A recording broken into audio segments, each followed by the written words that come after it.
ஸ்ரீ சிவசங்கரா தேவனே, ஸ்ரீ சிவசங்கரா தேவனே. சங்கரம் சிவசங்கரம்.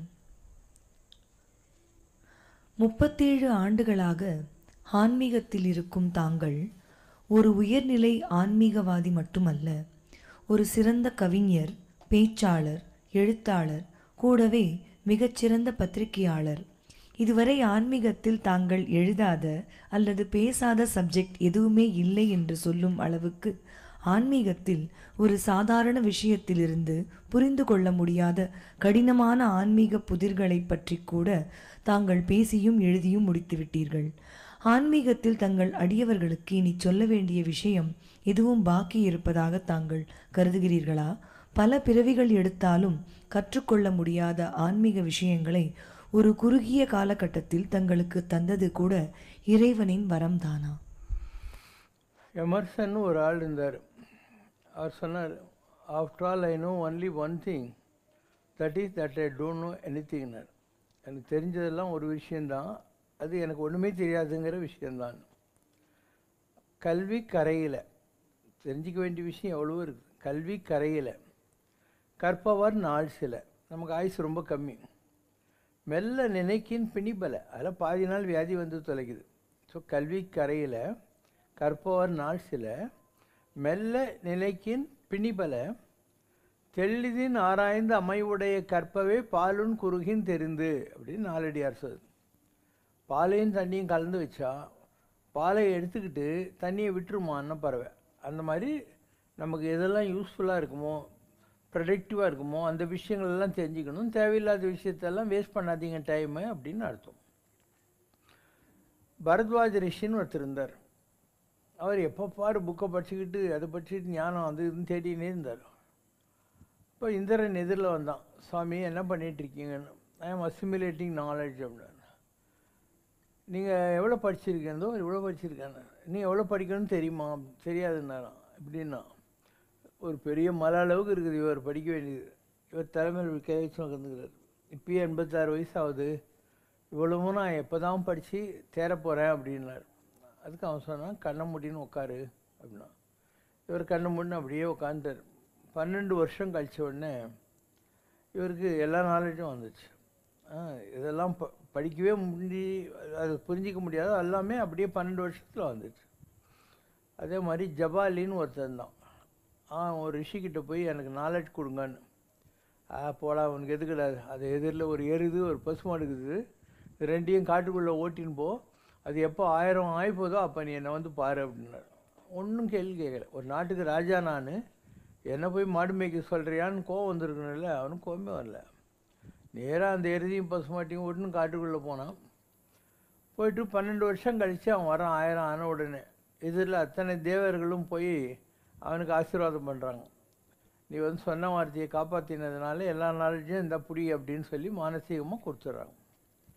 உலகத்தில் ஒன்று நீ படித்து எல்லாத்தையும் கற்றுக்கிறது கரைக்கிறது, இன்னொன்று மானசீகமாக கிடைக்கிறது. ஒரு மகான் இருந்தார், பூமணி அடிகளார்னு நாடார். அவர் பஞ்சாயத்து போர்டு தலைவராக கூட இருந்தார் மயிலாடியில் நாகர்கோயில்கிட்ட. அதுக்கப்புறம் அவருக்கு அந்த இன்ட்ரெஸ்ட்லாம் போயிடுச்சு.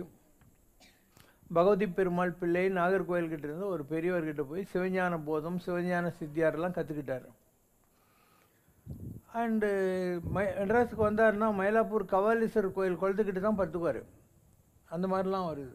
அண்ணன் நகர்லாம் இருந்தால் கூட்டாக வருவார், இல்லைன்னா எங்கேயும் போக மாட்டார், நோம்ப மாட்டார். பெரிய நிலம் வருது. இப்போ சண்முக சிகாமணின்னு ஒரு ஐஏஎஸ் ஆஃபீஸர் இருந்தார், இந்து சமய அறநிலைத்துறை ஆணையர். அவருக்கு நாடியில் வந்தது. நாடி எங்கே இருந்துச்சு? மீனாட்சி கணபதி நாடின்னு கபாலீஸ்வரர் கோயிலுக்கு பேக் சைடு விநாயகர் நகரில் இருந்தார். அவர் இப்போ இருக்காரா தெரியாது. அவருக்கு இந்த உத்தரகோசம் மங்கையில் மாணிக்க வாசருக்கு ஞானம் கிடைச்ச இடத்துல ஒரு ஓலசுவடி கிடைச்சது. அதை அவர் படிப்பார். அதுக்கு பேர் தான் மீனாட்சி கணபதி நாடி. அவர்கிட்ட இவர் போய் படித்தார். அதில் வந்தது இந்த மாதிரி, பூமணி அடிகளார் கிட்ட நீ போய் சிவஞான போதம் சிவஞான சித்தியாரை வந்து உபதேசம் வாங்கிக்கோ, அதுக்கப்புறம் உனக்கு ஞானம் கிடைக்கும்னு வந்தது. இப்போ அங்கே போனோம். பகவதி பெருமாள் பிள்ளையுடைய சமாதி இருக்கு இல்லையா நாகர்கோயில்கிட்ட, அங்கே நீங்களும் வாங்கினாரு, நானும் சண்முக சிகாமணியும் போனோம். இப்போ அவர் என்ன பண்ணார், இந்த சமாதிக்கு முன்னால் போய் விளக்கேற்றி ஊற்றி கொளுத்திட்டு கண்ணை முன்னு உட்காந்துட்டார். எதிரில் உட்கார சொன்னார். உங்களுக்கு என்னெல்லாம் கொடுக்கணுமோ மானசீகமாக கொடுத்துட்டேன், நீங்கள் போயிட்டு வரலான்னாரு. வாய் திறந்து ஒன்றும் சொல்லலை, மானசீகமாக கொடுத்துட்டு நீங்கள் போயிட்டு வரலாம் அப்படிங்கிற வார்த்தையை சொன்னார். ஸோ கொடுக்குறதுல பல வகைகள் இருக்குது. ஒன்று நயன தீட்சைன்னு பேர், கண்ணால் பார்த்துட்டு கொடுத்துறது. உக்கான்கிட்ட நீங்கள் போகிறீங்க, அவர் கண்ணால் உங்களை பார்க்குறாரு இல்லையா, அதுலேயே உங்களுக்கு நல்லது நடக்கும். அதுக்கு நயன தீட்சைன்னு பேர். இது மாதிரி எது செய்யும், மீன் செய்யும். மீன் முட்டை பொரிச்சிட்டு இப்படி கண்ணால் பார்த்த உடனே அது கொஞ்சம் பொரிச்சிடும். இன்னொன்று ஸ்பரிச தீட்சை. கோழி முட்டை போட்டு அந்த முட்டை மேலே ஏறி உக்காந்துனோடனே கோழி கொஞ்சம் வெளியே வந்துடும் இல்லையா, அதுக்கு ஸ்பரிசம்னு பேர், தொடுதலால் வர்றது. மூணாவது ஸ்மரிச தீட்சை. அது எங்கேயோ முட்டை போட்டு ஆமாம் அங்கே போய் நினைக்குமா, அது இங்கே பொரிச்சிருமா. நோ ஃபிசிக்கல் கான்டாக்ட், எண்ணத்தினால நடக்கிற விஷயம்னு அர்த்தம். அதுக்கு ஸ்மரிசம்னு பேர். அப்போ ஒரு குருக்கிட்ட உனக்கு 3 விதத்தில் கிடைக்கலாம். ஒன்று அவர் கண்ணால் ஒன்றை பார்க்குறாரு அதனால். ரெண்டாவது என்ன, அவர் உன்னை தொடுறாரு, கையில் பழம் கொடுக்குறாரு, சாக்லேட் கொடுக்குறாரு, விபூதி கொடுக்குறாரு, இது மூலமாக ஸ்பரிசம்னு சொல்கிறது. மூணாவது நீ எங்கேயோ இருப்ப, வீட்லேயோ எங்கேயோ இருப்ப, அவரை நினைப்ப, அப்போ உனக்கு அந்த பவர் கிடைக்கும், எண்ணத்தினாலேயே கிடச்சிடும். இது மூணாவது. இதெல்லாம் எவ்வளோ பேருக்கு சீரியஸாக தேடணும்னு தோணும், நீயே சொல்லி பார்க்கலாம். இவங்க ஒரு குருன்னு ஒன்று உபதேசம்ன்றது ஏதோ டவல் தூக்கி தலை மேலே போட்டுக்கணும், உன் தலை மேலேயும் துண்டை போட்டு இப்படி கையை பிடிச்சிக்கிட்டு இதெல்லாம் சொல்லுவாங்கன்னு நினைக்கிறீங்க. அப்படிலாம் இல்லை. ஒரு சாதாரண நிலையில் தான் இந்த மாதிரிலாம் அவங்களுக்கு ரிச்சுவல்ஸ் எல்லாம் தேவைப்படும். ஒரு ஹையர் லெவலுக்கு போனால் இதெல்லாம் தேவையே படாது. நான் பார்க்காத குருமார்கள் உண்டானியே சொல்லு, எவ்வளோ பேரை பார்த்துருக்கோம். அண்டு எந்த குருவும் கூட கடவுளுடைய ஒரு ரெப்ரசன்டேட்டிவ் தான். உலகத்தில் நீ பார்க்குற எவ்வளோ பெரிய குருவாக இருந்தாலும் கடவுளுடைய ஒரு ரெப்ரசன்டேட்டிவ். நான் ஒரு தடவை திருவண்ணாமலை போனேன். அப்போ அவர் சொன்னார், your guru Ratnagiri man is calling you, go there immediately அப்படின்னு. ரத்தன்கிரி வந்தால் சாமி ஒரு சீட்டு எழுதி கொடுத்தார், பழனி கௌபீனம் அப்படின்னு. அங்கே போய் பழனியில் அபிஷேகம் நடக்குது இல்லையா, அப்போ உட்காந்துருந்தோம். அந்த ஒரிஜினல் முருகருக்கு கோமணம் கட்டுவாங்கல்ல, அபிஷேகம்லாம் பண்ணி அந்த கோமணம் ஒரு பிரசாதம். ஸோ இவர் கொடுத்தது எடுத்துன்னு சும்மா தான் நான் உட்காந்துக்கிறேன். அங்கே இருக்கிற ஐயர் என்ன பண்ணால், அந்த ஒரு பெரிய தாம்பாளத்தட்டில் ரோஜாப்பூ மாலை, முருகனுக்கு அப்போ தான் அபிஷேகம் பண்ண கோமணம், சந்தனம், விபூதி, பழம் அதெல்லாம் வச்சு என்கிட்ட கொடுத்தான். நான் கேட்கல, ஒன்றும் இல்லை, தானாக கிடைக்கிறது. ஏன்னா இவங்க சங்கல்பம் பண்ணுறாங்க. திருவண்ணாமலை சாமியும் அவரும் சங்கல்பம் பண்ணி அங்கே போய் வாங்கிக்கோ அப்படிங்கிறாங்க. நம்ம பழனிக்கு போகிறோம், இந்த மாதிரி நடக்குது. அதை எடுத்து நான் ரத்தனகிரிக்கு வரேன். ரத்தனகிரி சாமி படிக்கட்டிலேயே வெயிட் பண்ணிகிட்ருக்காரு. நான் போன உடனே அந்த தட்டை அப்படியே வாங்கின்னு அவர் இருக்கிற ரூமுக்கு கீழே ஒரு குகை வச்சுருக்காரு, ஒரு பாதாள குகை. அங்கே ஒரு கண்ணாடி, ஒரு விளக்கு எரிஞ்சிக்கிட்டு இருக்கும், ஒரு வெயில் இருக்கும். ஒரே ஒருத்தோட தான் நான் கூட போயிருக்கேன். அங்கே கொண்டு போய் வச்சுட்டாரு. நீ உலகம் பூரா போகணும், இந்த மாதிரி கோமணம் கட்டி நீ எப்படி இன்டர்நேஷ்னலாக ட்ராவல் பண்ணி ஜனங்களை போய் பார்க்க முடியும். அதனால் உனக்கு அந்த நேரம் வந்துடுச்சு, தகுதி வந்துடுச்சு, அதனால் நாங்கள் தீட்சை கொடுத்துட்டோம். ஆனால் இது இங்கேயே இருக்கும். உனக்கு என்றைக்காவது கொடுக்கணும்னு எனக்கு தோணுனா நான் கொடுப்பேன், இல்லைனா you can dress the way you want, நீ எப்படி வேணால் ட்ரெஸ் பண்ணிக்கோ, you have to do God's work internationally அப்படிங்கிற மாதிரி சொல்லிட்டார். இது ஒரு உதாரணம். இந்த தீட்சையை நிறைய பேர் வச்சு ஏமாத்துறானுங்க. இப்போ நான் சொன்னதெல்லாம் சீரியஸு. ஒரு ஆள் ஊரில் திருட்டான். இவங்க என்ன பண்ணாங்க, அவனுக்கு மொட்டை போட்டு அவனுக்கு கரும்புள்ளி செம்புள்ளியெல்லாம் குத்தி தாரத்தப்பட்டு அடித்து கழுது மேலே உட்கார வச்சு எதிரில் இருக்கிற காட்டுக்குள்ளே அவனை துரத்தி விட்டாங்க. அப்படியே அவன் காட்டுக்குள்ளே போயிட்டான். அப்படியே இருந்தான், தாடி கிடி மலிச்சு பெரிய சாமியார் லுக்கு வந்துச்சு. அப்போ ஊரில் இருக்கிறவங்க மறந்தே போயிட்டாங்கல்ல, அவங்க யாரோ பெரிய சாமியார் இருக்கிறாரா காட்டில் அப்படின்னு சொல்லி. ஒரு ஆள் ஊரில் இருக்கிறவன் என்ன பண்ணால் அவர்கிட்ட போய், சாமி எனக்கு தீட்சை கொடுங்க சாமி, எனக்கு தீட்சை கொடுங்க சாமி அப்படின்னு. இவர் வர்ற வெள்ளிக்கிழமை சாயந்தரம் நீ கரெக்டாக வந்துடு அப்படின்னு. அங்கே போனான். போனோடனே இவர் என்ன பண்ணார், அவனுக்கு மொட்டை போட்டு மூக்கு அறுத்து கழுத மேலே உட்கார வச்சு கரும்புள்ளி செம்புள்ளி குச்சி, இப்படி தான் எனக்கு தீட்சை காட்சி. நான் தீட்சை கொடுத்துட்டேன். இப்படி பாசிட்டிவ் சைடும் இருக்குது, நெகட்டிவ் சைடும் இருக்குது. இதெல்லாம் நமக்கு தகுதி இருந்தால் கிடைக்கும். விளக்கை ஏற்றியவன் எவனும் அதை எல்லாரும் காணும்படிக்கு மேஜையின் மேல் வைப்பானே அன்றி மேஜையை நடுவில் ஒழித்து வைப்பதில்லைன்னு பைபிளில் வரும். உனக்கு தகுதி இருந்தால் உனக்கு கிடைக்கும். அதனால் நீ தேடி அலையணுங்கிற அவசியம் இல்லை. The time is there. பருவத்தால் அன்றி பழம். அந்த நேரம் வந்தாக்கா தானாக கிடைக்கும். ஏன்னா எவ்ரி திங் இஸ் ப்ரீ டெஸ்டின். இதெல்லாம் என்ன நடக்கணுமோ அதெல்லாம் ப்ரீ டெஸ்டின். அந்த மாதிரி நடக்கும். நான் எவ்வளோ மகான்களை பார்த்துருக்கேன். ஒவ்வொருத்தரும் ஒவ்வொரு விதமாக பண்ணுவாங்க. திருவண்ணாமலையில் ஒரு சாமி இருந்தாங்க. நான் ஒரு 48 நாள் ஒரு கிளாஸ் பசும்பால் மாத்திரம் தான் ஒரு நாளைக்கு குடிப்பேன். காப்பி, டீ, பழங்களும் எதுவும் கிடையாது. 48 நாளும் மலை சுற்றுவேன். அந்த மாதிரி இருந்தேன். 48வது நாள் விசிறி சாமியார் என்னை கையை பிடிச்சின்னு அண்ணாமலையார் உண்ணாமலையை ஒரு ரவுண்ட் அடிச்சுட்டு வந்தார். வந்து அந்த ரமணருக்கு பாதாளலிங்கம் இருக்கு இல்லையா, அதுக்கு வெளியே என்னை உட்கார சொன்னார். அண்டு அந்த ஆகாசத்தில் ஒரு ஜோதியை காட்டினார். அந்த நேரம் அங்கே இருக்கிற பிள்ளையார் சந்தையில் ஒருத்தன் 27 தேங்காவே உடைச்சான். உடனே வெளிச்சம் வந்தது. இப்போ ஒரு ஆள் வந்தான். வந்துட்டு சாமி ஸ்வீட்டுக்காரன் கொண்டாந்துக்கிறேன்னாரு. சொன்னார், Sivasankara, my father wants you to break your fast, you sent you sweet காரம் அப்படின்னாரு. ஒரு ஏழை பொம்பளை வந்தான். சாமி ரசம் சாதம் கொண்டாந்துக்கிறேன், சாப்பிட்றியா அப்படின்னா. குடும்பமான அவர் திருவொட்டில் ரசம் சாதத்தை வாங்கி நல்லா பிசைஞ்சு என் கையில் வச்சுக்கினே வந்தார். சாப்பிட சொன்னார். கையை கழுவிட்டு திருவொட்டில் குடிக்க சொன்னார். இது இன்னொரு விதமான தீட்சை. எப்படி கொடுக்கறதுன்றதுக்கு தீட்சைகள் இப்படி இருக்குது. இந்த ப்ரிப்பேர்ட்னஸ்ன்னு சொல்லுவாங்க. அது வந்தால் இந்த மாதிரியும் கிடைக்கலாம். ஒவ்வொரு விஷயமும் ஒவ்வொரு விதமாக நடக்கும். கோடிசாமி இருந்தார். தாத்தா பழனிக்கு போகட்டும் அப்படின்னார். அதுக்கு முன்னாடி என்ன அவருடைய கட்டிலில் போய் படுத்துக்க சொன்னார். அங்கேருந்து வந்தவுடனே நேராக தாத்தா பழனிக்கு போகட்டும் அப்படின்னு எழுதி கொடுத்தாரு. நேராக பழனிக்கு போனோம். இப்போ முருகனை பார்த்து போகர் சமாதிக்கு எதிரில் வெளியே உக்காந்து இருக்கான். எங்கேயோ 120 கிலோமீட்டர் தள்ளி பிறவிப்பாளையம் பொள்ளாச்சிக்கிட்டு இருக்கிற சாமி எனக்கு எதிரில் வந்து 4 அடியில் உட்கார்றாரு. என் கண்ணுக்குள்ளே பார்க்குறாரு. அவர் உட்காந்துக்கிற இடத்துல அவர் மறைஞ்சிடறாரு. ஒரு 4 அடி உயரத்தில் தங்கத்தில் லிங்கம். அதில் எல்லா விதமான நவரத்தன கற்கள் எல்லாம் பளிச்சிடுற மாதிரி ஒரு தரிசனம் கிடைக்குது. அங்கேருந்து நான் புரியபாளையம் போனேன். சாமி நீங்கள் பள்ளிக்கு போக சொன்னீங்க, அங்கேயும் நீங்கள் தான் இருக்கிறீங்க அப்படின்னேன். நான் தான் முருகன் அப்படின்னா. இது இன்னொரு விதமான தீட்சை. இன்னொரு தடவை அலெக்சித்தர்னு ஒருத்தர் இருந்தார் இல்லையா, அவர் என்னை கூட்டின்னு போனார். கருமாரிப்பட்டின்னு ஒரு இடம், ஆளூர்பேட்டைக்கிட்ட மங்களம் கிராமத்தில். அங்கே ஒரு சாமியார். அவர் திருவண்ணாமலை மலை சுற்ற போகிற போது அவருக்கு பூண்டி மகான் அருள் கட்சி கல்யாணம் ஆகி 2 குழந்தைங்க இருந்துச்சு அவருக்கு. திடீர்னு வந்து அவங்க வீட்டு திண்ணையில் உட்காந்துட்டார். சாப்பிட்றதில்ல, 1க்கு போகிறதில்ல, 2க்கு போகிறதில்ல, அப்படியே உட்காந்துட்டார் 12 வருஷம். அவருக்கு தலையில் 3 ஜடை, இவ்வளோ தூரம் போகும் ஒவ்வொரு ஜடையும். அப்படியே உட்காந்து இருப்பார். ஜனங்க அவர்கிட்ட போனால், அவர் கிராமத்து பாஷை இல்லையா, சாமி வேலை கிடைக்கல அப்படின்னா, யானை மேலே அம்பாரி சமைச்சிக்கிறேன் குந்தின்னு போ அப்படின்னாரு. ஆனால் வேலை கிடைக்கும் அர்த்தம். யானை மேலே சவாரி பண்ணுறதுனா வேலை கிடைக்கும்னு அர்த்தம். சாமி கிணறு வெட்டன் தண்ணி வரலன்னா, என் கொலை வழியாக எண்ணி இருக்குது குடிச்சிக்கோ, நக்கி குடிச்சிக்கோ அப்படின்வார். இது தண்ணி வரும். நான் அவர்கிட்ட போனேன். உனக்கு என்ன வேணும்னார். எனக்கு என்ன வேணும் உனக்கு தெரியாத சாமி. நான் நிஜமாக அப்படி தான் சொன்னேன். சரி அங்கே போய் எதிரில் உட்காரு அப்படின்னார். அவருக்கு எதிரில் நான் உட்காந்துருந்தேன். கொஞ்ச நேரம் கழிச்சு கூப்பிட்டாரு.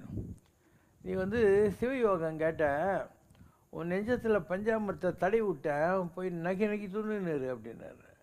சிவனுடைய யோகத்தை அருளை கேட்ட கொடுத்துட்டேன் அப்படிங்கிற மாதிரி சொன்னார். இது இன்னொரு வகையான வழிமுறை.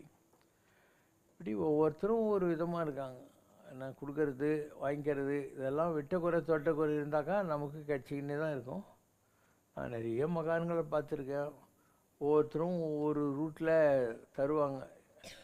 அந்த உலகத்தில் 2 விஷயம் இருக்குது. ஒன்று மேட்ரு, இன்னொன்று எனர்ஜி. எனர்ஜின்றது பெரியது, மைக்கு வேலை செய்கிறதெல்லாம். ஆனால் இந்த எலக்ட்ரிசிட்டி எங்கேருந்து வருதுன்னு பார்த்தீங்கன்னா டிரான்ஸ்ஃபார்மரு. அது எங்கேயோ நெய்வேலியிலேருந்து வரும், குந்தா ஹைட்ரோலிக் ப்ராஜெக்ட்லேருந்து வரும், கல்பாக்கத்துலேருந்து வரும். அதுக்கு பேர் என்ன? பேட்ரி. இதுக்கு பேர் எனர்ஜி. அந்த மாதிரி நான்லாம் எனர்ஜி.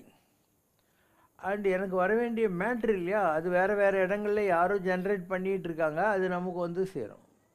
அது சிவநிலை, இது சக்தி நிலைன்னு சொல்லக்கூடியது. உலகத்தில் ஒரே மாதிரி எல்லாம் வரும்னு சொல்ல முடியாது. பல வகைகளில் வரும், தகுதி இருந்தால் வரும். அதனால் நீ தேடுவது உண்மை எனில் உண்மையில் அது கிடைக்கும். If you are searching the ட்ரூத்தை, because truth exist, you will get it.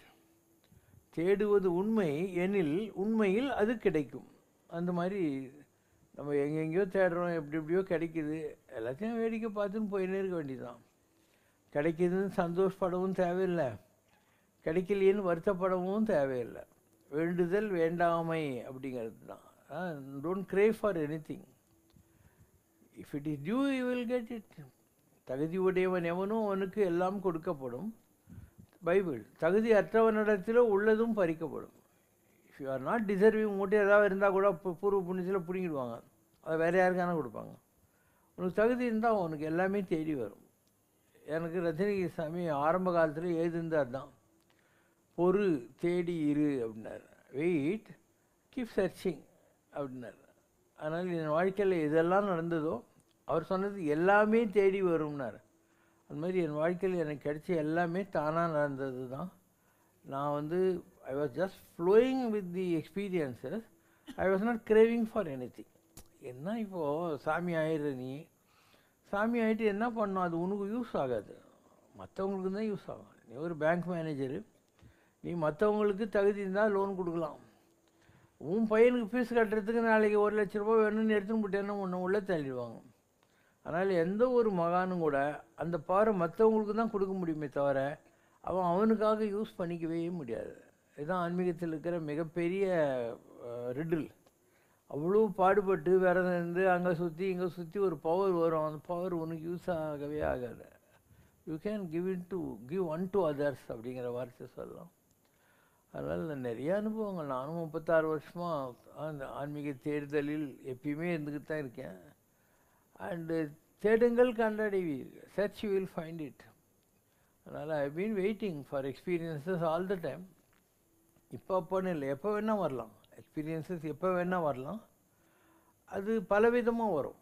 ஒன்று நமக்கு நேரடியாக வருகிற அனுபவங்கள், இன்னொன்று நமக்கு நம்மளை வச்சுக்கிட்டு கடவுள் மற்றவங்களுக்கு செய்கிறான் இல்லையா, அதை வச்சு தெரிஞ்சுக்கலாம். நம்மளை ஒரு கருவியாக மாற்றி கடவுள் மற்றவங்களுக்கு செய்வான்ல, அதை வச்சு எப்படியெல்லாம் இந்த உலகம் இயங்குதுன்றது நமக்கு தெரியும். இதுக்கு முன்னே கூட நான் சொல்லிக்கிறேன், இந்த தலையாட்டி சித்தர்னு ஒருத்தர் இருந்தார் பெரம்பூரில். அவர் இங்கே சத்யா ஸ்டுடியோ பக்கத்தில் ஜூபிட்டர் ஸ்டுடியோன்னு ஒன்று இருந்துச்சு அந்த காலத்தில். ஜூபிட்டர் சோமு, அந்த காலத்து எம்ஜிஆர் சினிமாலாம் பார்த்துருப்பீங்களா, அந்த ஸ்டுடியோ. அவரை நான் எல்லா சாமியாரும் போய் பார்ப்பேன்ல, பார்க்க போனேன். சும்மா தான், நான் எதுவும் கேட்க மாட்டேன் யார்கிட்டையும். அப்போ ஒரு வயசான ஆள், அவருடைய பொண்ணு, அந்த பொண்ணுக்கு ஒரு 40-44 வயசு இருக்கும், அவருக்கு ஒரு 70 வயசு அப்படி இருக்கும். சாமியும் பார்க்க வராங்க. சாமிக்கிட்ட சொல்கிறாங்க, சாமி என் பேர் சீதாராமன், நான் ஜெமினி ஸ்டுடியோவில் ஸ்டோரி டிபார்ட்மெண்ட்டில் வேலை செய்கிறேன், எனக்கு கண்ணு தெரியல, அதனால் நான் டைப்பிங் பண்ணி என் குடும்பத்தை காப்பாற்றி இந்த பொண்ணை படிக்க வச்சோம். இவோ அவங்க 2 தங்கச்சி கல்யாணம் பண்ணுன்றதுக்காக இவளுக்கு இன்கம் டேக்ஸில் வேலை கிடச்சி அதில் தங்கச்சிங்களுக்கெல்லாம் கல்யாணம் பண்ணிச்சு, இவள் கல்யாணம் பண்ணிக்காமே இருந்துட்டான். இப்போ கொஞ்ச நாளாக இவளுக்கும் கண்ணு தெரிய மாட்டேங்குது, குடும்பத்தில் ஏதோ சாபம் இருக்கும். அதனால் அந்த டிபார்ட்மெண்ட்டில் இருக்கிறவங்க ஏதோ ரொம்ப நாளாக இருக்கான்றதுனால சும்மா இந்த கவருங்களெல்லாம் கட் பண்ணி பேட் போர்டு கொடுக்குற வேலையை கொடுத்துருக்காங்க அவருக்கு. அதனால் நீங்கள் தான், அவர் சித்தர், அவர் மூலிகை வைத்தியெல்லாம் பண்ணுவார். அவர் பெரம்பலூர்கிட்ட பிரம்மரிஷி மலைன்னு ஒரு இடத்துல அவர் கொல்லிமலைக்கெல்லாம் போய் மூலிகை இதெல்லாம் பண்ணின்னு இருப்பார். அப்போ எனக்கு உத்தரவாது, நாங்கள் உட்காந்துருக்கேன்ல, எனக்கு உத்தரவாது, நீ அவளுக்கு ஹெல்ப் பண்ணு அப்படின்னு. நான் நம்மளே வேறு பார்க்கறதுக்கு உட்காந்துக்கணும், நமக்கு எதுக்கு இந்த ஒவ்வொன்று வீட்டுக்கு போட்டேன். தூக்கமே முடியல நைட்டெல்லாம், ஏன் பண்ணல. மறுநாள் நேரம் அந்த சாமியார்கிட்ட போனேன். சாமி நேற்று வந்தாங்களா, அவங்களுக்கு கொஞ்சம் ஃபோன் போட்டு வர சொல்லுங்க அப்படின்னு. ஏன் அப்படின்னாரு. ஏதோ ஒரு கணக்கு வந்திருக்கு சாமி மனசில் அப்படின்னேன். ஃபோன் போட்டாரோ, அவங்க ஆட்டோவில் இறங்குனாங்க. அந்த அப்பனும் பொண்ணும். இங்கே யார் சிவசங்கர் அப்படின்னு அவர் பெரியவர் உள்ளே வர்றாரு, பொண்ணும் கூட வரா. உள்ளே வந்த உடனே அந்த பொண்ணில் அவளுக்கு பலான்னு ஒரு அடி கொடுக்குறேன். நம்புற மாதிரி இருக்கா, இதெல்லாம் தான் நடக்குது. பலான்னு ஒரு அடி கொடுக்குறேன். நான் சொல்கிறேன், அன்றைக்கு என் கால் பட்டு அகலிக்கு சாப மோச்சனம். ராமருடைய பாதம் பட்டு கல்லா இருந்தால் அகலி ஆகிவிடல, என் கால் பட்டு அகலிக்கு சாப மோச்சனம் இன்றைக்கு என் கைப்பட்டு உனக்கு சாப விமோசனம். உன் குடும்பத்திற்காக நீ செய்த தியாகம் உன்னை கைவிடவில்லை என்று தெரிந்து கொள் அப்படின்னு அவளுக்கு அருள்வாக்கு வருது. ஏன்னா அவள் தங்கச்சிங்களுக்காக குடும்பத்துக்காக தான் நான் கல்யாணம் பண்ணிக்காக உட்காந்துக்கிறோம். அவங்க அப்பா அப்படி சட்டை பிடிச்சிக்கின்னு குத்திக்கின்னு, ஏன்டா எந்திரிச்சா உக்காந்தா எந்த குருவாயூரப்பனை கும்பிடுறியோ அவன் குடும்பத்தை கைவிடலன்னு தெரிஞ்சுக்கோ அப்படின்னு 2 குத்து.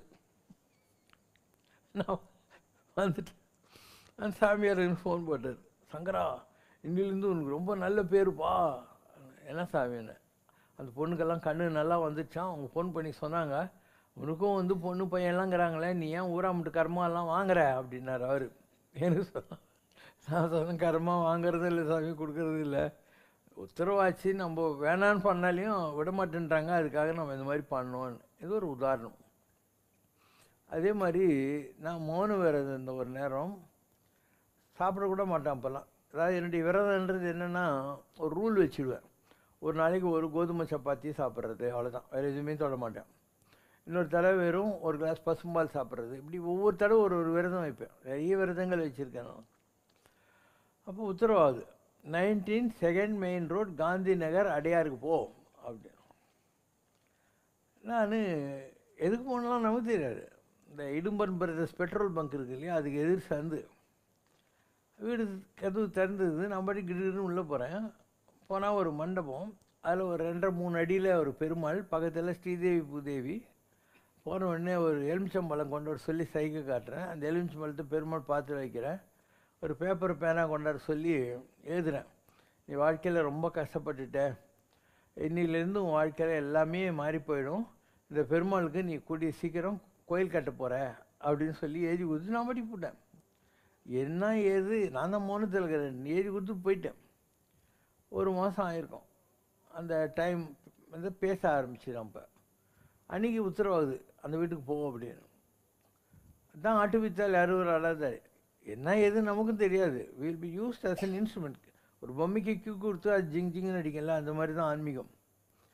போன உடனே அவங்க ஹஸ்பண்ட் ஒய்ஃப் என்னை பார்த்த உடனே ஒரே என்ன அவங்க சொன்னாங்க, நான் வந்து ஒரு இண்டஸ்ட்ரிஸ்ட்டு, 7 ஃபேக்ட்ரி வச்சுருந்தேன். Srivatsa paper converter, Sri Vishnu industries, இந்த மாதிரி. என் பேர் அனந்தகிருஷ்ணன். பிஸ்னஸில் லாஸ் ஆயிடுச்சு. என் பையனுக்கு ஸ்கூல் ஃபீஸ் கட்டணுன்னா வீட்டில் இருக்கிற பித்தளை குழாயெல்லாம் கழட்டி அதை கடையில் கொடுத்துட்டு ஃபீஸ் கட்டுவேன். அரிசி வாங்குறதுக்கே காசு இல்லைன்னா வீட்டில் இருக்கிற பழைய பேப்பரெல்லாம் கொண்டு போய் போட்டுட்டு அதில் அரிசி வாங்குவேன். இன்னும் மனுஷன் வந்து போய் நான் இதுக்கு போயிட்டேன், மந்திராலயம் போயிட்டேன். மந்திராலயத்துலேருந்து 140 ரூபாய் என் கையில் இருந்துச்சு. சரி போகலான்னு திருப்பதிக்கு வந்தேன் நான். அங்கே ஒரு செக்யூரிட்டி வந்து, நீங்கள் ஹஸ்பண்ட் ஒய்ஃப் ஆகுறீங்க, உள்ளே வந்து உண்டியன்றதுக்கு சாட்சி கையெழுத்து போட்டிங்கன்னா உங்களுக்கு ஒரு தரிசனம் கிடைக்கும், பால் பழம் கொடுப்பாங்க அப்படின்னு. நானும் உள்ளே போனேன். தரிசனம் இப்போ சாட்சி கையெழுத்து போட்டேன். பால் பழம் சாப்பிட்டு வெளியே வந்தோடனே ஒரு ஆள் என்னை பார்த்து, என்ன அனந்தகிருஷ்ணா என்ன இங்கே பண்ணிகிட்ருக்கேன், என் பர்ஸு தொலைஞ்சிச்சின்னு நான் கௌரவமாக போய் சொன்னேன். அவர் என்கிட்ட பணம் கொடுத்து மெட்ராஸ் வந்து வாங்கிக்கிறேன்னு சொல்லிட்டாரு. நான் மெட்ராஸ் வந்தேன். அன்றைக்கி தான் நீங்கள் வந்தீங்க. நான் மெட்ராஸ் வந்துட்டேன், இன்றைக்கி தான் நீங்கள் வந்தீங்க. வந்து இந்த மாதிரி எலிஜிபிள் வச்சு உங்கள் கஷ்டம்லாம் தீர்ந்துடும், பெருமாள் கோயில் காட்டுறேன்னு சொல்லிட்டு நீங்கள் பாட்டி போயிட்டீங்க. இது ஆன உடனே எங்கள் ஆடிட்டர் ஒருத்தர் வந்தார். என்ன உன் ப்ராப்ளம் சொல்லுன்னாரு. நான் சொன்னேன், எல்லாமே போச்சு, இந்த வீடு தாங்குது, இந்த வீட்டை விற்றாக்கா சொல்யூஷன் கிடைக்கும், ஆனால் வீட்டை விற்கக்கூடாதுன்னு எல்லோரும் கோர்ட்டில் அட்டாச்மெண்ட் வாங்கி வச்சுக்கிறாங்க அப்படின்னு. அப்போ அவர் சொன்னார், சரி குடியா, என் பேரில் ஒரு பவர் ஆஃப் அட்டர்னி எழுதி குடியான்னு வாங்கின்னு அவரே கோர்ட்டில் போய் 25% பணத்தை அவர் கட்டினார். ஆடிட்டர் கட்டிட்டு இந்த வீடு விற்கிறது கார்னிஷ் ஆர்டர்னு வாங்குவாங்க. வாங்கி அந்த வீட்டை விற்று அதில் வர பணத்தை டைரெக்டாக கோர்ட்டு மூலமாகவே கடங்காரங்களுக்கெல்லாம் கொடுத்துட்டு மீதி பணத்தை இவர்கிட்ட எப்படி போட்டுக்கோயா, இனிமேல் பிஸ்னஸ் எல்லாம் பண்ணாத அப்படின்னு சொல்லிட்டு அவர் பாட்டிக்கு போயிட்டார். இது எல்லாமே இந்த 1 மாதத்தில் நீங்கள் உங்களுடைய ஃபஸ்ட் விசிட்டுக்கும் செகண்ட் விசிட்டுக்கும் நடுவில் நடந்து போச்சு. இன்னைக்கு காத்தாலே எனக்கு ஒரு கனவு வருது. நான் திருப்பதி கோயிலுக்குள்ளே நுழையிறேன். நுழைஞ்சாக்கா அங்கே ஒரு ஐயங்கார் பஞ்சகாசம் கட்டின்னு போய் பெருமாளை பாருங்க அப்படின்றாரு. பெருமாளை பார்த்துட்டு நான் வரேன். வந்தபோது ஐயங்கார் சொல்கிறார், பெருமாள் உங்களை கோயில் கட்ட சொன்னாராமே, நீங்கள் சும்மா சுற்றின்னு இருக்கீங்களே அப்படின்றாரு. யார் கோயில், அந்த கனவில் வர்ற ஐயங்கார் சொல்கிறாரு. எனக்கு அப்போ தான் வந்து இந்த மாதிரி ஒரு ஆள் வந்து கோயில் கட்டுவேன்னு எழுதி வச்சுட்டு போனானே, அந்த ஆள் எங்கே போய் தர்றதுன்னு நினச்சேன். நீங்கள் கரெக்டாக வந்து நிற்கிறீங்க அப்படின்னாரு. இது அடுத்த உதாரணம். இப்படி வாழ்க்கையில் நமக்கும் பல அனுபவங்கள் கிடைக்கும். மற்றவங்களுக்கு வர அனுபவம் ஒரு பக்கம் கிடைக்கட்டும், நமக்கும் பலவிதமான அனுபவங்கள் கிடைக்கும். அதை வச்சு தான் நமக்கு கூட ஆன்மீகன்றது என்னன்றது புரிய ஆரம்பிக்கும். பல விஷயங்களும் புரிய ஆரம்பிக்கும். நிறைய அந்த காலத்துலேருந்து இதெல்லாம் நம்ம ரெக்கார்டும் பண்ணியிருக்கோம், பேசியிருக்கோம். சரணம் அபயம் ஐஸ்வர்யன்னு ஒரு 5-6 புக்கு வால்யூமாக போட்டிருக்கோம். பண்ணாத அதிசயம் இல்லை, எல்லாம் பண்ணியிருக்கோம். இதை நான் பண்ணுறேன்னு எப்படி சொல்ல முடியும் இல்லையா? நம்ம ஒரு டூல் பண்ணுறதுக்குள்ளே ஏதோ ஒரு தகுதி தவம் நம்மக்கிட்ட இருக்கும். நம்மளை கருவியாக்கி கடவுள் இதையெல்லாம் செய்கிறான்ற வகையில் நாம் செய்கிறோன்னு நம்ம நினைக்கவே தேவையில்லை. நான் ஒரு கதை கூட சொல்லியிருக்கேன். ஒரு குரு இருந்தார். அவர் சிஷ்யங்கிட்ட சொன்னார், தியரியாக நான் உனக்கு கற்றுக் கொடுக்க வேண்டியதெல்லாம் கற்றுக் கொடுத்துட்டேன்பா, ஒரு ப்ராக்டிக்கல் ட்ரைனிங் நீ பண்ண வேண்டியிருக்கும் ப்ராஜெக்ட்டு, இங்கேருந்து காசி யாத்திரை போயிட்டு வா அப்படின்னா. அந்த காலத்து காசி யாத்திரை, இப்போ இருக்கிற மாதிரி வசதியாக காசி யாத்திரை இல்லை. அவன் கிளம்பிட்டான். அங்கே ஒரு செருப்பு தைக்கிற தொழிலாளி உட்காந்துருக்கான். இவன் வாறு பிஞ்சு போச்சு. அவங்ககிட்ட கொடுக்குறான். அவன் தைச்சிக்கின்னு எங்கே போகிற சாமி அப்படின்னா. காசி யாத்திரை போகிறம்பான்னு. இந்த சாமி இந்த ₹1 காசி விஸ்வநாதர் உண்டியில் என்னை நினச்சி போட்டுரு அப்படின்னு கொடுத்துட்டான். இவர் அது வேஷ்டியில் மடிச்சு கட்டிக்கிறார். போய் நீங்கிறார். நடுவில் ஒரு கொள்ளைக்கோட்டை தலைவன் வரான். வந்துட்டு எல்லாம் எடுன்றான். இவர்கிட்ட பிலாங்கிங் இருக்கு இல்லையா, அவளுக்கு பொரிய எல்லாத்தையும் கொடுத்துறாரு. இடுப்பில் எதோ வச்சுருந்தீங்க அது கொடுன்னு. அவர் சொல்கிறார், இது ஒரு ஏழை செருப்பு தைக்கிற தொழிலாளி காசி விஸ்வநாதர் கொடுத்த காணிக்க, என் உயிரை எடுத்துகிட்டு நீ எடுத்துக்கோ, இல்லைன்னா கொடுக்க மாட்டேன். இன்னும் அது இவனுக்கு இவங்ககிட்ட இருக்கிறதெல்லாம் கேட்ட உடனே கொடுத்துட்றான்.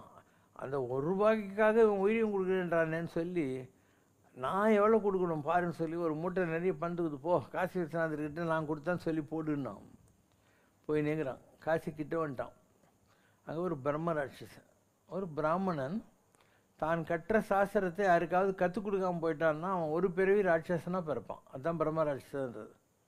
வா வா சாப்பிட்ணுன்றான்.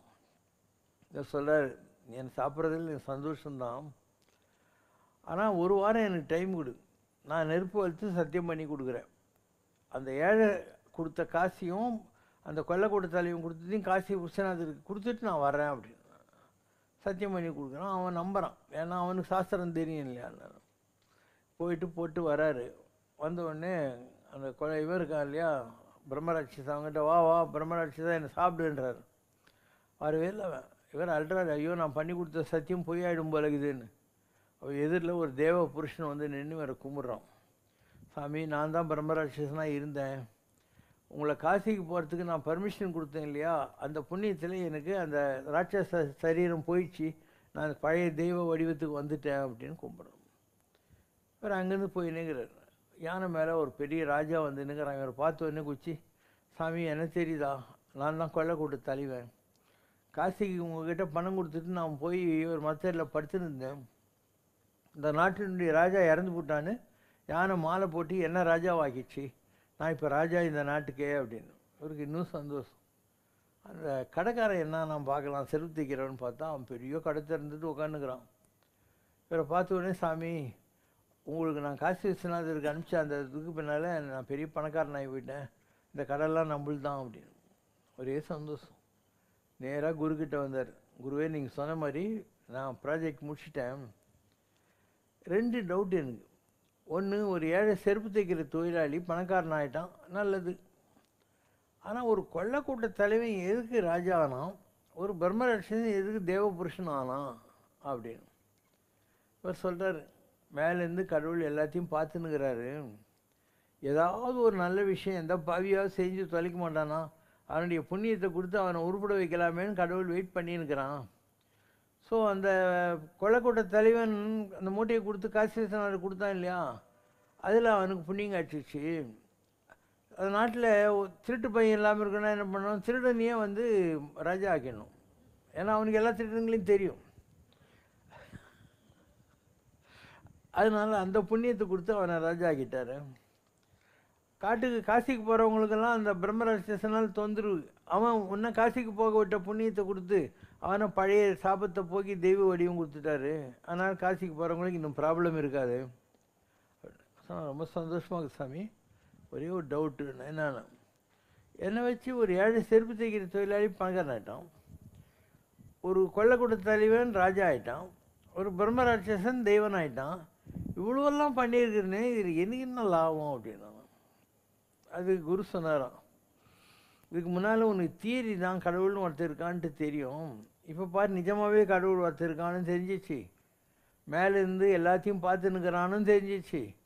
அவன் நினச்சா ஒன்று மாதிரி ஒரு useless good for nothing fellow வச்சு கூட இந்த உலகத்தில் தனக்கு வேண்டிய வேலைகள் எல்லாம் சாதிச்சுக்குவான்னு தெரிஞ்சு போச்சு இல்லையா, இதுதான் உனக்கு பெனிஃபிட் அப்படின்னாரா. அந்த மாதிரி உலகத்தில் இருக்கிற எந்த ஒரு மகானும் கூட கடவுளுடைய கையில் ஒரு கருவி தான். அதனால தான் ஷிரடி பாபா கிட்ட போய் யாராவது சொல்லுவாங்களாம், பாபா அப்படின்னு சமத்கார் கர்தியா அப்படின்னு, நீங்கள் அதிசயம் பண்ணிட்டீங்க பாபா அப்படின்னு. அவர் ஒன்றுமே தெரியாத மாதிரி அல்லா மாலை அப்படின்னு போயினே இருப்பார். திருவண்ணாமலை விசிறி சாமி இருந்தார். அவர்கிட்ட உங்களை வந்து பாட்டு போய் எனக்கு இது சால்வ் ஆச்சு சாமி அப்படின்வாங்க. This beggar knows nothing, all my father Arunachala does அப்படின்னாரு. இந்த பிச்சைக்காரனுக்கு ஒன்றும் தெரியாது, எல்லாம் நாமலையார் தான் செய்கிறாருங்கிற வார்த்தையை அவர் சொல்லுவார். இப்படி ஒவ்வொரு மகானுக்கும் தன்னுடைய ஆட்டுவித்தால் யார் ஒரு ஆடாதாரி கான்செப்ட் தெரியும். அடுத்த கேள்விக்கோ.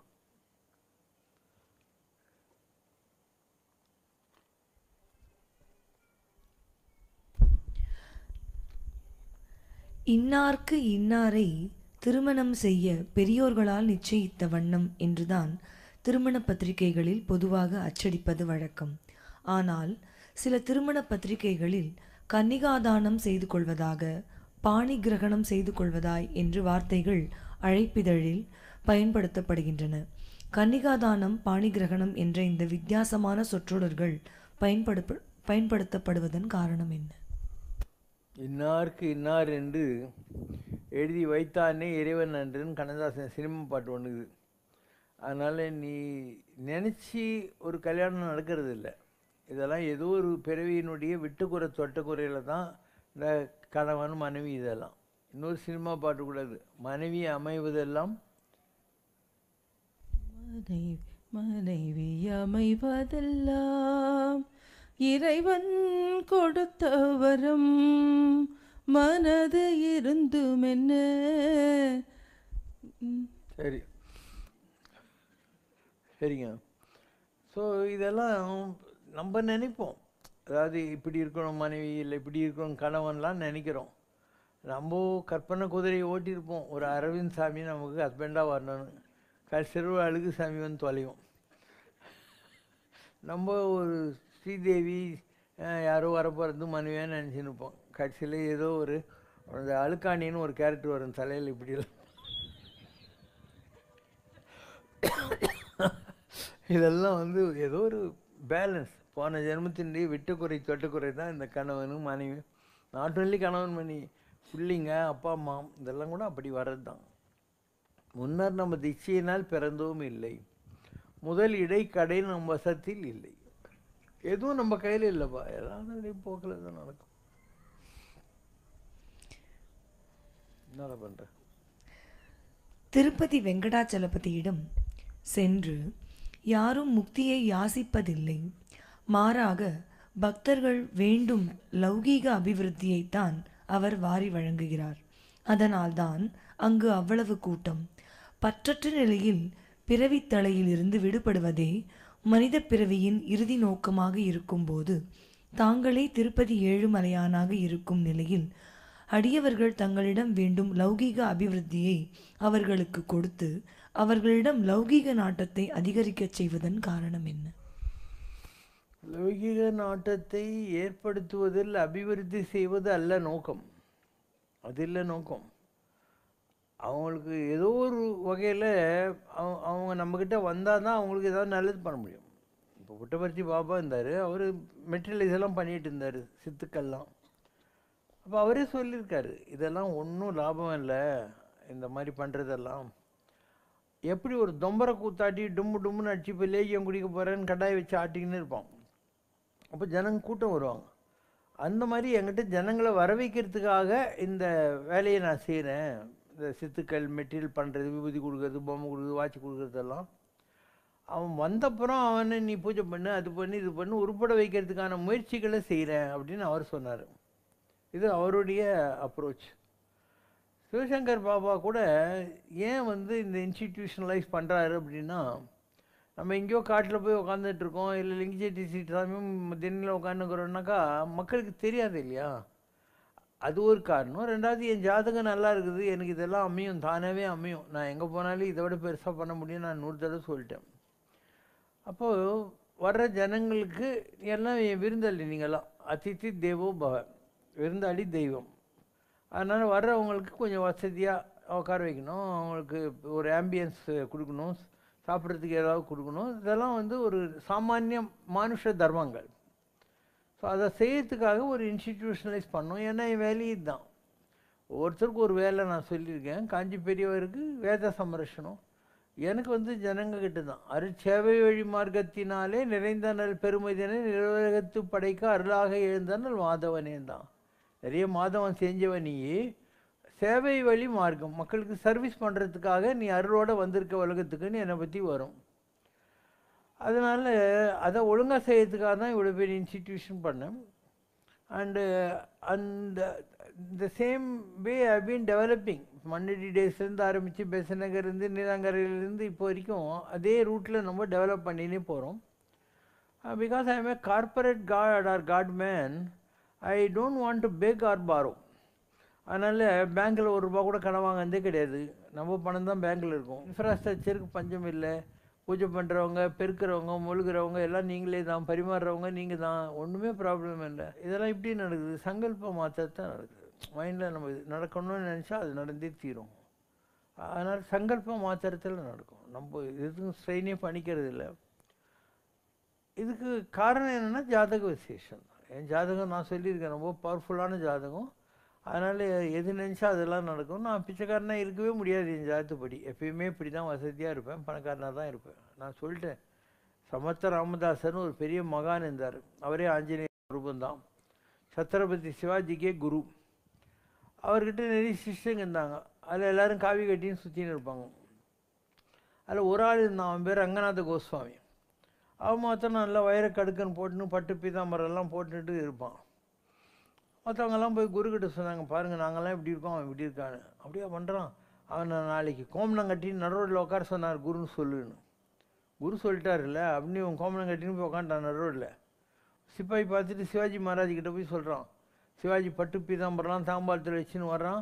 2 சிம்மாசனம் வருது. சிவாஜி ஒன்றுத்தில் உட்காந்துன்னா இவர் பட்டு பீதாம்பரம் கொடுத்துன்னு அதை கட்டின்னு உட்கார்றாரு. இவருக்கு ஒரு கொடை, சிவாஜிக்கு ஒரு கொடை, சுற்றிலும் ஆள், அம்பு, குதிரை, படம் எல்லாம் நிற்கிது. தூரத்தில் சாமி வர்றார், சமந்த ராமதாஸ். அங்கே என்ன நடக்குது பாருங்கன்ட்டு. அவங்க இந்த மாதிரிங்க சிவாஜி விசிறின்னு இருக்கார். அவனுக்கு அவன் சேரில் சிம்மாசனத்தில் உட்காந்து இருக்கான்.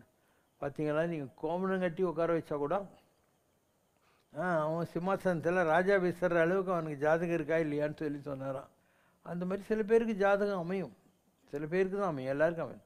ஆன்மீகத்தில் இருக்கிற எவ்வளோ பேர் ரொம்ப ஏழைங்க. அருள் இருக்கும், ஆனால் பொருள் இருக்காது. யார் ஒருத்தர் எல்லா ஜென்மத்திலையும் நிறைய தானம் பண்ணியிருக்காங்களோ அவங்களுக்கு தான் பொருள் கிடைக்கும். நிறைய தானம் பண்ணும். அப்போது அடுத்த ஜென்மத்தில் அது தொட்டனை தூரும் மணற்கேணி மாதிரி உனக்கு வசதி வந்துக்கிட்டே இருக்கும். என்றைக்குமே நீ கஷ்டப்பட மாட்டேன். இதெல்லாம் ஆன்மீகத்தில் நீ உனக்கா தெரியும் இதனுடைய பவர் என்னான்ட்டு. இப்போது சொல்கிறாரு, ஒரு காக்கா எச்சத்தில் ஒரு கொட்டையை போடுது. அப்போ அது எவ்வளோ பெரிய மரமாக மாறிப்போகுது. அந்த மாதிரி நீ கொஞ்சம் தர்மம் பண்ணால் கூட வானம் சிறியதாகவும் நீ செய்கிற தர்மத்தினுடைய பலன் அதிகமாகவும் மாறிவிடும். வான் சிறிதா பெருத்து விடும். நன்றி ஒருவருக்கு செய்த கால் அந்நன்றி என்று தருங்கோல் என வேண்டாம். வலதெங்கு தாளுண்ட நீரை தலையாலே தான் தருதலால். தென்னை மரம் இல்லையா, அது எந்த காலத்துலேயும் தானாக பூமியிலேருந்து தண்ணியை இழுத்து அப்படியே தென்னை மரம் ஆகி கொலை கொலையாக தேங்காய் வருது. அது காலில் வாங்கின தண்ணியை தலையில் தருது இல்லையா, அதை பாரு. இப்போ யாருக்காவது நீ நல்லது செஞ்சால் அதுக்கு எப்போ பவரெல்லாம் நினைக்கக்கூடாது. நீ எப்போ உனக்கு பலன் கிடைக்க நினைக்காத. தென்னை மரத்தை பார்த்து கற்றுக்கோ.